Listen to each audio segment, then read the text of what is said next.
Good morning, everyone.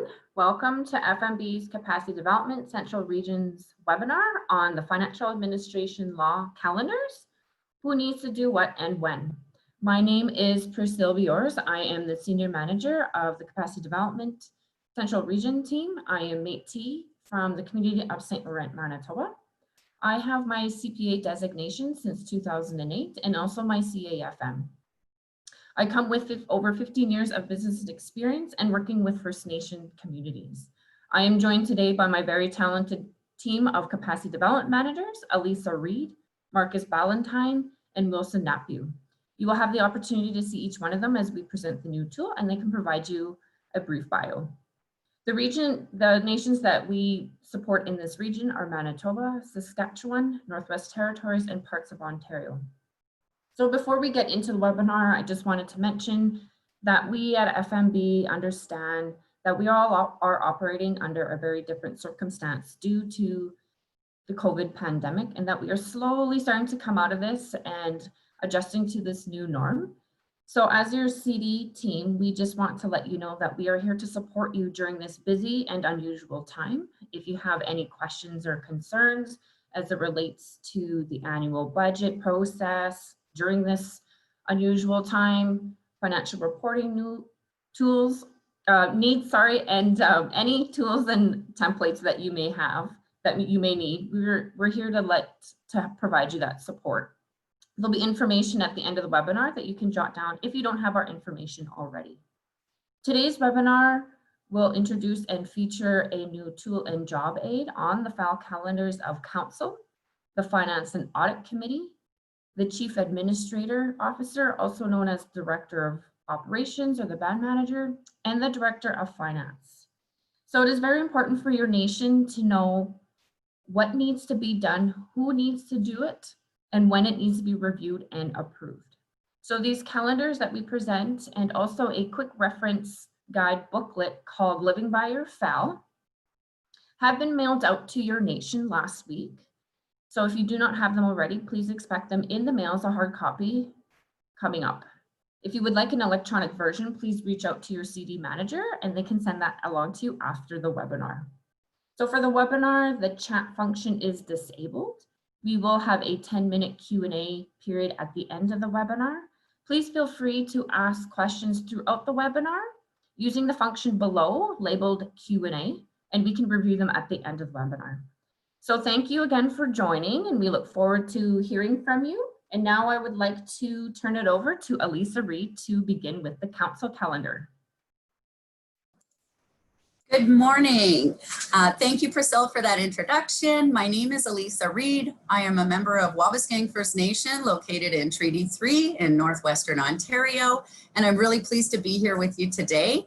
I've had about 25 years experience working in banking, finance, consulting, education, and most of that time being working with Aboriginal and First Nation youth, businesses, and communities. So all that has led me here to speak today about the council planning calendar for the financial administration law. Just to give you a bit of an overview of what this next few minutes with me is going to look like, I'm going to give you some overview of the calendar, and then we're going to go through each of the 5 sections, which I'll tell you a bit about. I'm going to spend a little bit more time talking about the upfront items that fall under governance and planning, and a few less minutes speaking to the reporting and audit and local revenues at the end. So with this calendar, overall, you're going to notice that it's divided into 4 sections here: spring, summer, fall, and winter. And you will notice that many of council's responsibilities fall under that winter side. So if you look under the winter, a lot of the approvals fall in that section. And that is a word that I will say over and over again as part of this is approval, because council's role really is to approve a lot of the items. That being said, even though it's approved in winter, that doesn't mean that there's not a whole lot of work that happens behind the scenes leading up to that, as my colleagues and many of you can attest to. So I'll let them speak to that under their respective calendars. So looking at governance here, the first 2 items, number 1 and 2, speak to policies. And this is where we really get to sort of hit the ground running with the First Nations that we work with. When we're talking about policies with respect to the financial administration law, we're speaking about the governance policy, human resources, finance, and information management. So those are the 4 core policies which assist us in bringing the law to life. Now, council's role, as you can see, is approved there, and that happens as soon as it can after we get started with the community. Sometimes there's a policy redrafting process. Most often there is some redrafting that has to happen to a client's policies to help them meet the FAL standards. Review and assessment of policies at a high level as council. I think from this, you want to know annually what resources do we need to allocate within the nation to make sure that our policies represent the needs of what we feel going forward. So that being said, there may be a few triggers that cause policies to be updated. A couple of recent examples that I can think of, and many of our clients have had to address in the last year, is the update to Canada Labour Code standards. So legislation changes can trigger an update, in addition to changes to our FMB and FMS standards, which did happen in 2019. So all of our clients that want to stay compliant with 2019 standards have or will need to update their policies to accommodate those changes. Moving to the Code of Conduct and Conflict of Interest, numbers 3 and 4, these are declaration forms which the nation can use our templates to develop their own, or many times they will have their own that they will use. The Code of Conduct declaration is really about setting the tone at the top, not only for yourselves, but for your committee members, your senior management team, your employees, and also contractors. So really anybody who's representing the nation on your behalf should be clear and should acknowledge that they understand the expectations that have been set out. It creates clear expectations across the board in that way. Signing of the private interest declaration will happen at as does the Code of Conduct when you are elected or appointed, and then again annually thereafter. A bit of a difference with the conflict of interest is that it is done as soon as a potential conflict arises. So this is done, we can't avoid conflicts of interest in First Nations many times. So it's about having a way to discuss, document, and make sure that we're covering our bases when we have discussions about how to handle these conflicts of interest. Finance and Audit Committee, I'm not going to speak to too much because Marcus is going to talk to that next. From council's perspective, one thing we commonly see is that they need to set out the criteria and skill sets around what these members need to have. And before they are appointed, it is a good practice and it is requirement of the FAL to have a discussion and compare your criteria for those people against their resumes or LinkedIn profiles and make sure that that is documented. Moving to the planning aspect of council, this again focuses a lot on approvals. And when we talk about planning, we're talking about integrated planning in our policies, which speaks to strategic planning, annual budgeting, updating to your budget, emergency response planning, tangible capital assets planning. All of these things contribute to how you're planning to move your nation forward. And so the one I wanted to draw your attention to is number 11, where we talk about life cycle planning. That's really having a line of sight on the things that the nation owns, and at a high level, what do we need to invest in them throughout the time that we purchase them, throughout how much we're using them, and then ultimately to when we want to retire them, and making sure that we have available funds to take care of those pieces. So that's a big piece of the integrated planning framework, as well as the planning here. The last piece I wanted to touch on here was just the organizational chart. As I mentioned, that is approved as part of your HR policy, but would be looked at as often as needed and probably at least annually moving forward. On to the reporting section. In this one, from a council perspective, we often ask, what information do you need to make good business decisions? And so the answer that we commonly give is that 3-part answer of it needs to be accurate, it needs to be relevant, and it needs to be timely. So speaking to the timing aspect, if you look at number 16, you'll notice that it is no longer a requirement of the financial administration law to have monthly financial information submitted to council. That being said, if council feels that they want that information and they have the ability to generate it on a monthly basis, you're free to define your own reporting framework. It's just not a requirement of the FAL any longer. What the requirement is under 17 there, you'll see the approval of quarterly statements, 45 days after quarter end. Special purpose reports, this is part of your audit as the schedule of remuneration and expenses. Council can set out additional special purpose reports such as COVID or debt reporting where you want to monitor specific things and keep a line of sight and then report on it ultimately. Tying into directly to the annual report and reporting to citizens, which will also be part of the audit section, which is next. A lot of times the annual report to your citizens and the audit is communicated to them at the same time. It is also a responsibility of council to conduct evaluations of those designated as officers that they're responsible for under the law and policies. The audit section, the big piece I want to draw your attention to there is the audit findings report number 25, keeping a line of sight of that continuous improvement, as well as meeting that July 29th deadline, which is sometimes tough to do, understandably, for many of you, but that is the requirement within the FAL, but we know sometimes it doesn't always happen in that time frame. So moving forward to the local revenue planning, which is property taxation. This is a specific law and there are standards that support this specific area. Really with this one, you need to have a budget, you need to have a special bank account set aside for these funds. And if you collect in excess of 400,000, you are required to have a separate financial statement. With that, I want to thank you and pass it over to my colleague Marcus to share more about the Finance and Audit Committee.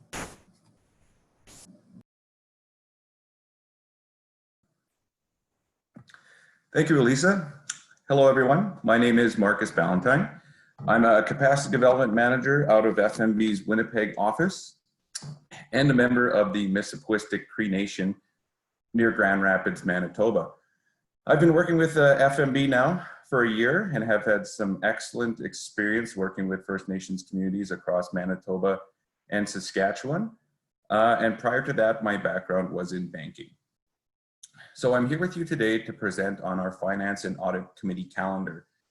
Some of you may be wondering exactly what the Finance and Audit Committee is, what its function is, what the responsibilities are of the committee. So the committee is established by council in order to support council's decision-making process respecting the financial administration of your First Nation. The committee has no actual final decision-making or approval authority, but rather it exists as a second set of eyes, if you will. It's a review and recommendatory body for the financial administration, the financial management systems of your nation. One thing you're going to notice about the Finance and Audit Committee calendar is that it does look quite similar to council's calendar, as it's the committee's responsibility to review any items that go to council for approval along with their recommendations. So it's for that reason that the timeframes are going to look quite similar in both calendars.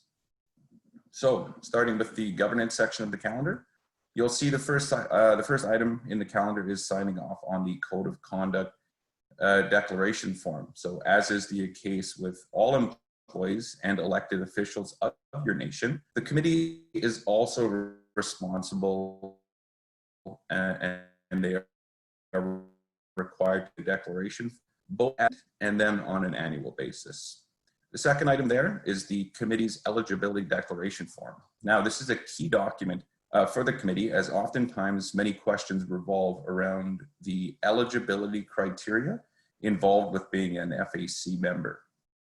There are two main criteria involved, which are independence and financial competency. An individual would be considered to be independent if they do not have a direct or indirect financial relationship with your nation's government that could, in the opinion of council, reasonably interfere with the exercise of independent judgment as a member of that committee.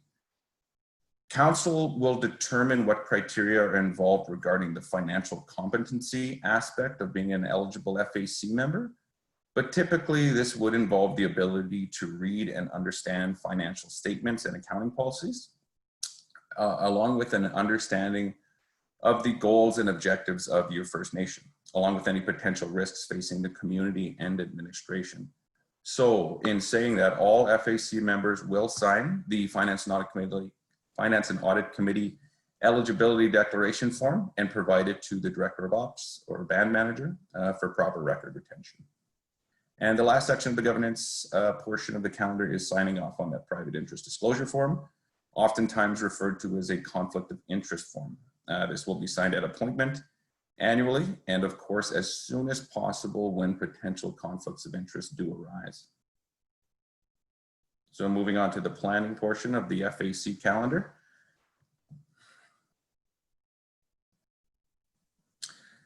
As can be seen here, all items are required to be approved by council that you'll see in the FAC planning calendar portion.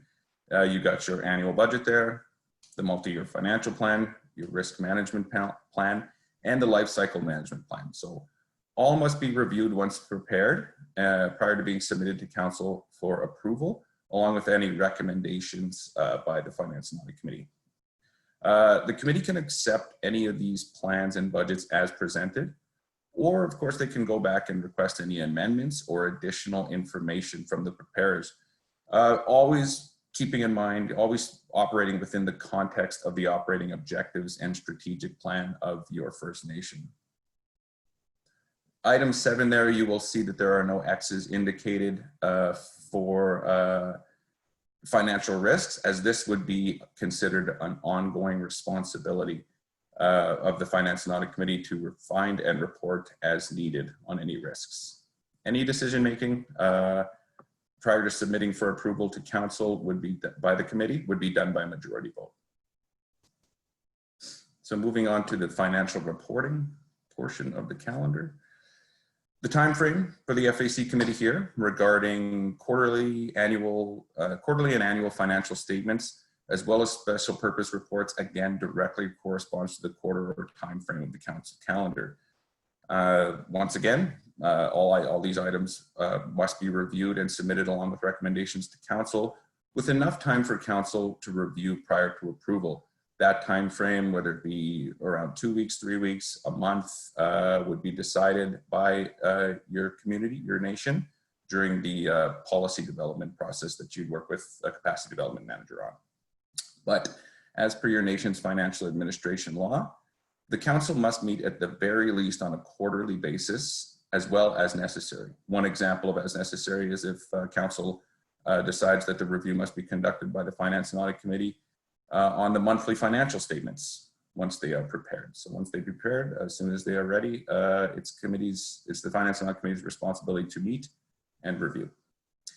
For the Finance and Audit Committee, it's very important to select individuals with a good attention to detail, along with their financial competency and independence, as it's the members of this committee's responsibility to locate any deficiencies or shortfalls in the plans and the budgets, and to catch these and report with recommendations on these to council. So moving on to the audit portion of the calendar.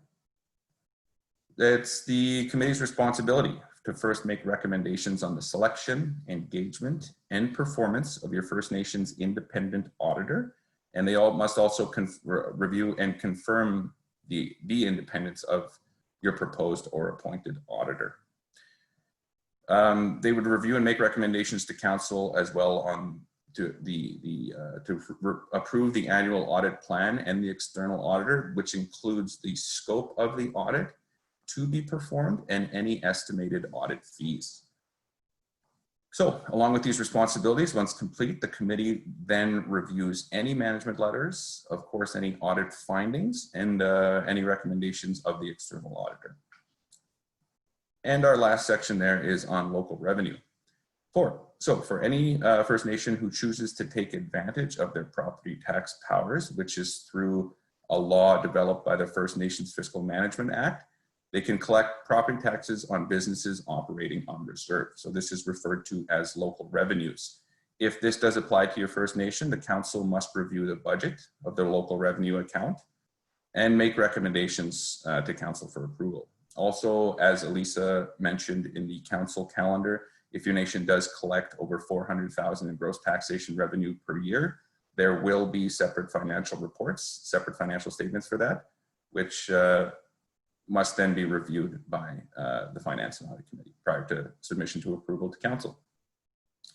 So this concludes the Finance and Audit Committee calendar. I want to thank all of you for attending. I will now hand it over to my colleague Wilson Napiu to present the calendar for the Director of Operations. Thank you, and have a great day. Thank you very much, Marcus, and good morning. My name is Wilson Napiu. I'm a Capacity Development Manager located here in Winnipeg. I work with nations all across the central region in Manitoba, Saskatchewan, Northwestern Ontario. I spent the majority of my career working in the Indigenous market, both corporately and at the nation level, and I'm a member of the Pine Creek First Nation located here in Manitoba. I'm going to be talking about the CAO FAL calendar. In some of your nations, it may have a different name, such as band manager, CEO, director of operations, executive director.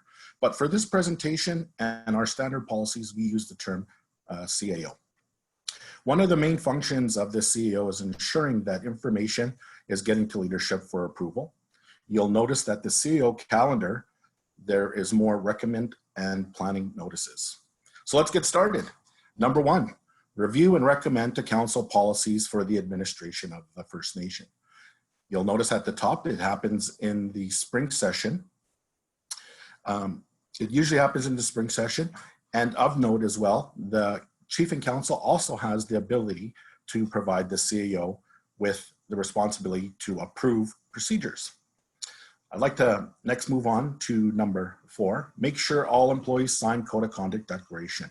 This is usually a winter activity upon hiring and annually thereafter. Your nation can adjust that as well to reflect, maybe it be done at annual review time. I'd like to talk about next slide. We'll talk about item number 6, oversee annual budgeting process. Again, this is noted as a winter activity.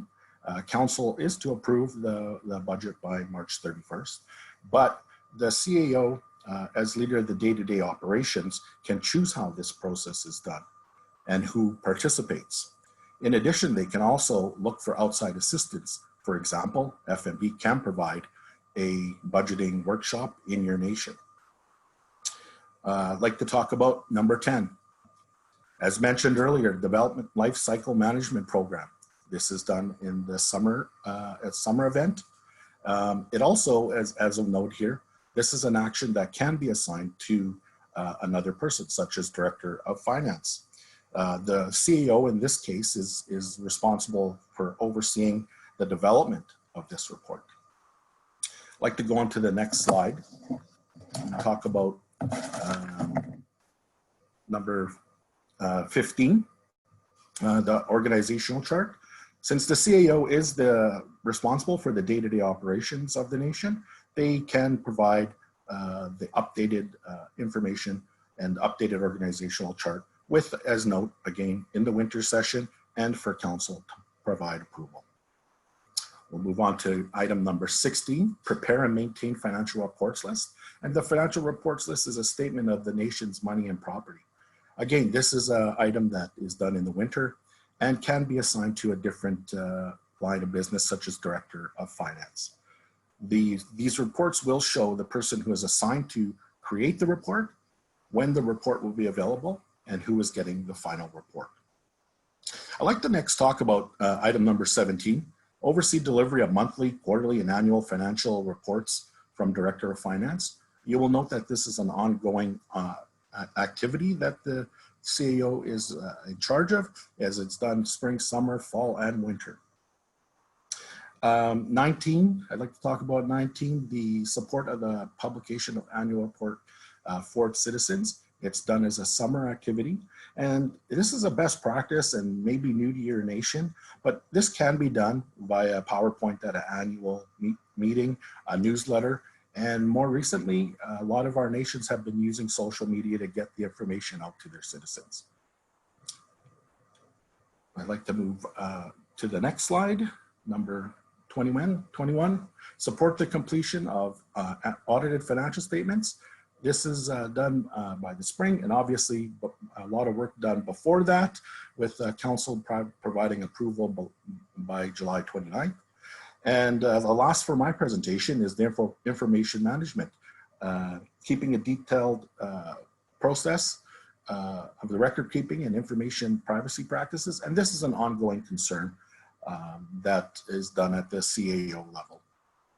So I'd like to say thank you for your time and thank you for joining us today. And I'm actually going to just pass it back to Priscilla.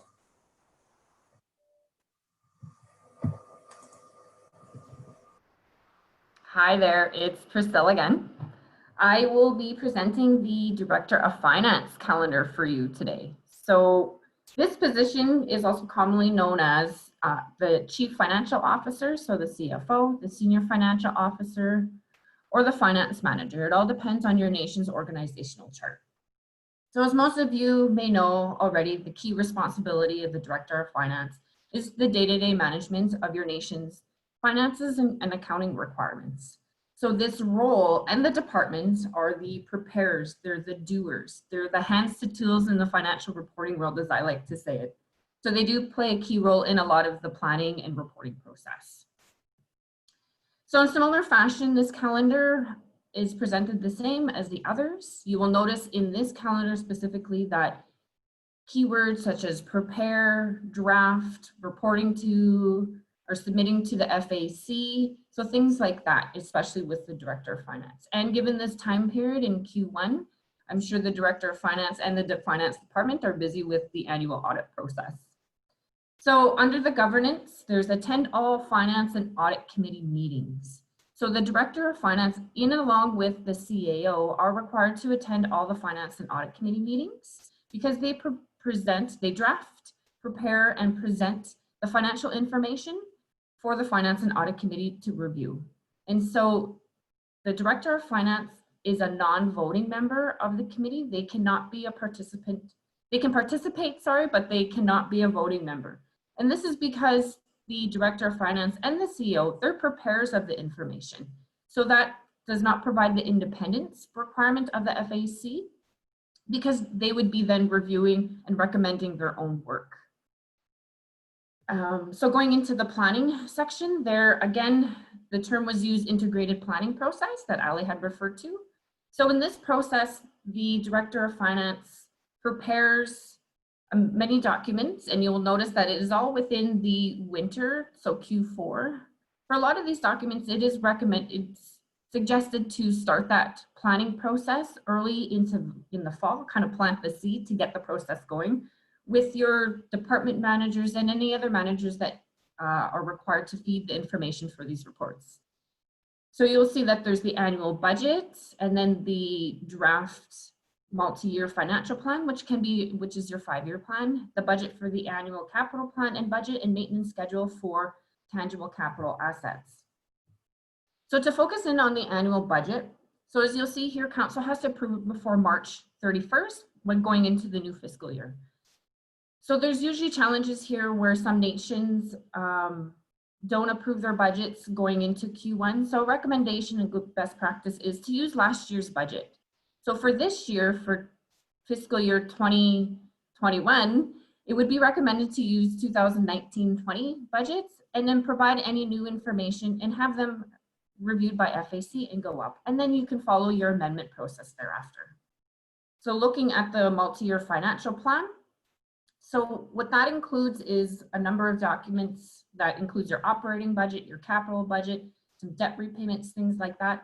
It's all inclusive of all those types of budgets, and the intention is for long-term planning, and it will help to identify needs for more funding, resource allocation, debt finance, and repayment with the intention of long-term planning.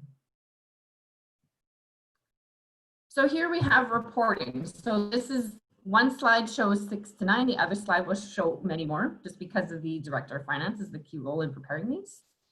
So number 6 relates to monthly financial reports. And as was stated before, council is to decide on the provision to council, FAC, and or the CAO. So depending on what level it needs to go to, as council has decided, then those will be presented. So the monthly financial report package can include a budget variance report, which includes your year-to-date actuals to budgets, and also it can include bank reconciliations. And then at a minimum is to prepare quarterly financial statements and submit to the FAC. And the key timeline for this is every quarter. However, to have council approve it 45 days of quarter end, and that's critical. And this is at a minimum required in your FAL to have quarterly financial reports. And the reports within this quarterly financial package is the statement of financial position, which is your balance sheet, and then also your income statement, so revenues and expenses, and there could be other such reports required by council that could be submitted within this package. And then of course, prepare annual statements and your annual special purpose. I'm sure everybody's in amongst that process right now because we are in Q1 and the annual audited financial statements must be approved by council by July 29th. So moving on to numbers 10 to 15.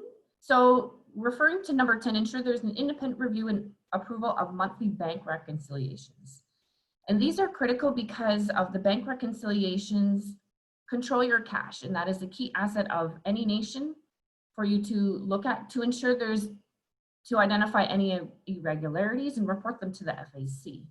So when we reference independent review, that is referring to the preparer and then also having somebody else look at that to have another set of eyes to identify any irregularities. So for example, if you have your finance clerk preparing the monthly bank reconciliations, then your director of finance will have that overview and independency and review and sign off on those bank recs. In other nations, there might be your director of finance who is preparing the bank recs.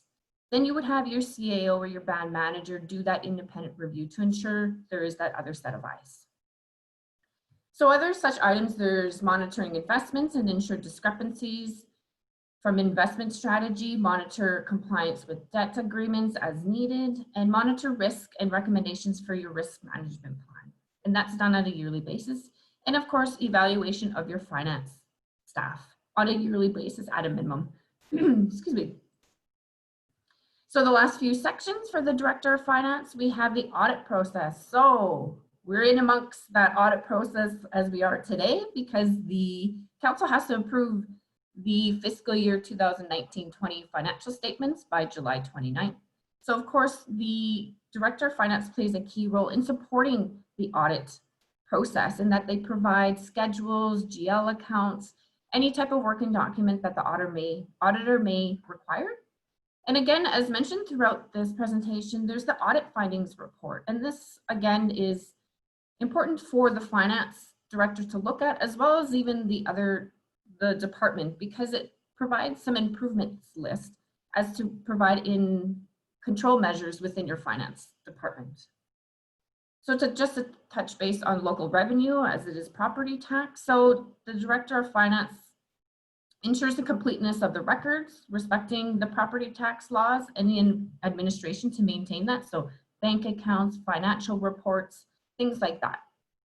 And then lastly, there's the First Nations Finance Authority, so the FNFA. So if you're a borrowing member of the FNFA, the Director of Finance has to ensure that there's complete set of records of all revenues used to secure that loan and provide any reporting, special reporting as it relates to that loan and the revenue secured against that loan. So that concludes the presentation of the 4 council calendars. I'd like to thank my team for a job well done in presenting. Now I'd like to get into the Q&A session. So I am just going to look into the question bank. So we have one question. Our finance manager sits on the Finance and Audit Committee. She is the only person who really understands our finances. Is this okay with our FAL? So as I mentioned in the presentation, that this is no. So the finance manager, I'll just say, can participate, but they are not a voting member. They can sit on it and participate and provide information to the FAC committee members, but they cannot provide recommendations to council. It would have to be other independent voting members on that. And as I said, the finance manager is not independent because they're the preparers. They would be reviewing and recommending their own work. And within your FAL, it does state that as well. Another question, again, around the Finance and Audit Committee, and we do have a lot of questions around the Finance and Audit Committee, just because it is sort of new and unique to your nation. Would it be acceptable to have a member or members of chief and council as members of the FAC? Would they be considered independent? To that, yes. So within your FAL, it does say the composition of the FAC is at a minimum of 3 members. If it's 3, then 1 has to be council. If it's 4 or 5, 4 committee members, then at least 2 council members have to sit on the FAC. Now, it does not say within your FAL that it cannot all be council. So if you have a committee of 3, you have 1 council member, and then you can have 2 council members as the other 2 as the other independent ones. And they are considered independent. So think of it as putting on their financial competency hat as they relate. And this is kind of a focus group looking at the finances of your nation. So that would be the independence part, and that they are putting on that kind of focus hat, as we like to say, from that perspective. Can FMB come train our committee on what they have to do for our FAL? Our committee, in the sense, I don't know if that's the FAC, but yes, we do have orientations and we do have workshops provided that we can provide to your nation and to the senior management and council on kind of what the FAL is and how we bring that FAL to life as it relates to policies, workshops, FAC, and development drafting of your policies. This seems to also be a question as well. We haven't approved our budget yet. Are we going to lose our 10-year grant? So as of now, ISC has been relaxing the reporting requirements, but I will not answer on behalf of ISC because that 10-year grant is between your nation and with ISC. But I do know that they have been relaxing their reporting requirement needs. So at this time, that's all I can say on behalf of the 10-year grant at this time, because FMB isn't the deciding body for the 10-year grant. And please feel free, my team, if you have any other inputs to some of these questions, please feel free to pipe in.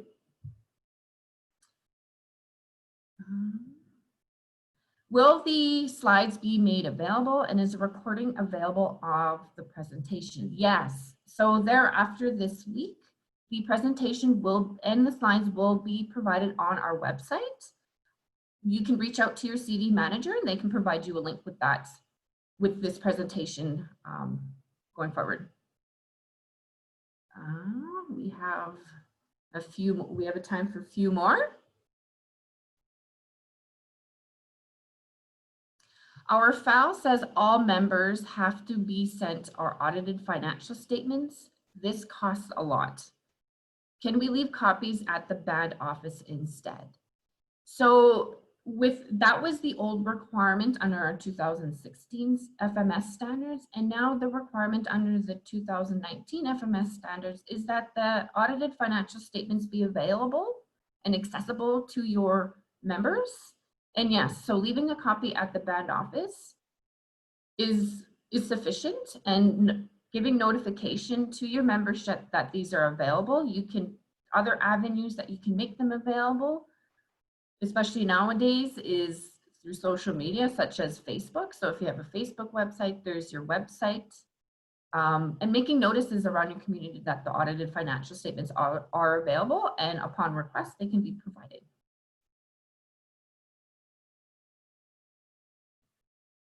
How can I get the department heads to help out with preparing their budgets? Does FMB have any templates? I am the finance manager and everyone thinks it is all on me. Yeah, I mean, that's the common thing, that the finance manager is going to know everything about the program and the department heads. So best practice or suggestion to have your department heads prepare the budgets, it's maybe an avenue, start having monthly meetings or put in a planning process. We talk about an integrated planning process. Have kickoff meetings with your department heads, because these are the ones that will know their programs from in and out, like the back of the hands, as they say. Does FMB have templates? Most certainly. We have lots of tools and templates. We can definitely help out and send those templates to you and walk you through those templates, and also help facilitate the budget process with your department heads in terms of a kickoff meeting. We have time for maybe just one more.